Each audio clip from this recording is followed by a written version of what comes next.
বন্ধুরা good morning everyone, আশা করি তোমরা সবাই খুব ভালো আছো আর আমরাও খুব ভালো আছি। তো সকালবেলায় আজকে আমি গ্রিন টি দিয়ে শুরু করছি। অন্যান্য দিন আমি গরম জল খাই, কিন্তু আজকে একটু টেস্টটা চেঞ্জ করতে ইচ্ছে হলো, তাই আমি ভাবলাম যে আজকে একটু গ্রিন টি বানিয়ে নিই। আর তোমাদের রায় কি করছে? ভনুকে তুমি হামি দিচ্ছ আর কি করছো? ভনুকে আদর করে দাও। সবাইকে গুড মর্নিং। আর বাবার নাম বলো? অনিমেষ। লেগে যাবে।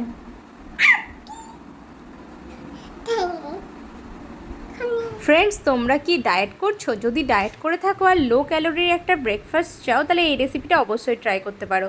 তো এর জন্য আমি একটা আপেল কেটে নিয়েছি আর একটা পেঁপে কেটে নিয়েছি।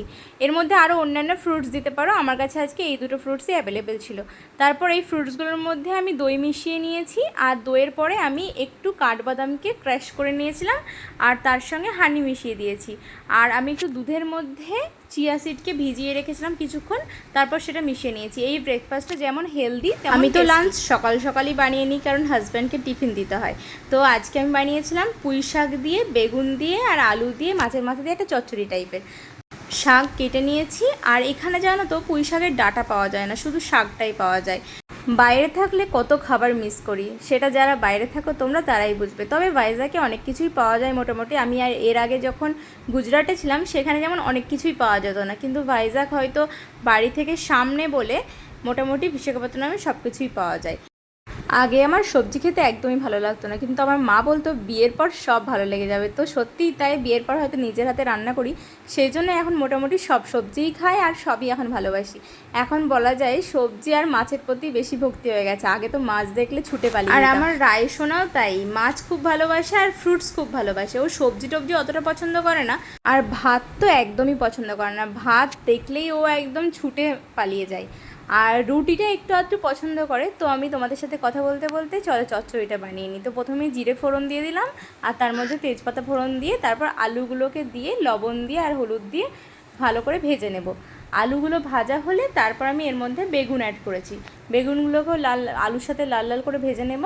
আলু বেগুন ভাজা হলে মোটামুটি তারপর আমি এর মধ্যে পুঁই শাকটা অ্যাড করব। তো আমার নর্মালি পুঁই শাকটা অতটাও পছন্দ নয়, কিন্তু আমার এই মাছের মাথা দিয়ে পুঁই শাকের রেসিপিটা খুব ভালো লাগে। তোমরা অবশ্যই ট্রাই করো যদি কখনো এটা টেস্ট না করে থাকো।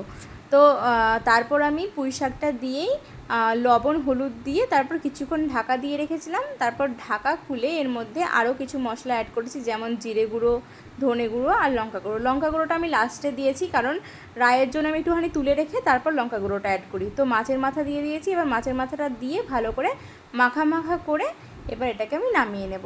এইটা অবশ্যই একবার ট্রাই করো, খেতে খুব সুন্দর হয়। এবার আমি মাছের ঝোলটা বানিয়ে নিয়েছি, তার জন্য পেঁয়াজকে তেলে দিয়ে ভেজে নিয়ে তারপর তার মধ্যে সর্ষে, জিরে আর আদা আর টমেটো চারটেই একসাথে আমি মিক্সিতে পেস্ট করে সেটা দিয়ে দিয়েছি। তারপর হলুদ দিয়েছি। লঙ্কার গুঁড়ো আমি সব রান্নাতেই এখন সবার শেষে ইউজ করি, কারণ আমি রায়কে আমরা যা খাই সেগুলোই ওকে খাওয়াই, ওর জন্য আলাদা করে তেমন কিছু করি না। হ্যাঁ, মাঝে মাঝে ওকে খিচুড়ি টিচুড়ি বা যেগুলো মিড মর্নিংয়ে খাওয়াই সেগুলো ওকে তৈরি করে খাওয়াই, কিন্তু লাঞ্চে আমরা যেটা খাই ওর জন্য সেটাই রাখি। তো ঝোল ফুটতে লাগলে তার মধ্যে আমি মাছগুলো দিয়ে দিয়েছি। এবার মাছগুলো দিয়ে রায়ের মাছটা আমি তুলে রেখে তারপর লঙ্কার গুঁড়ো অ্যাড করেছি।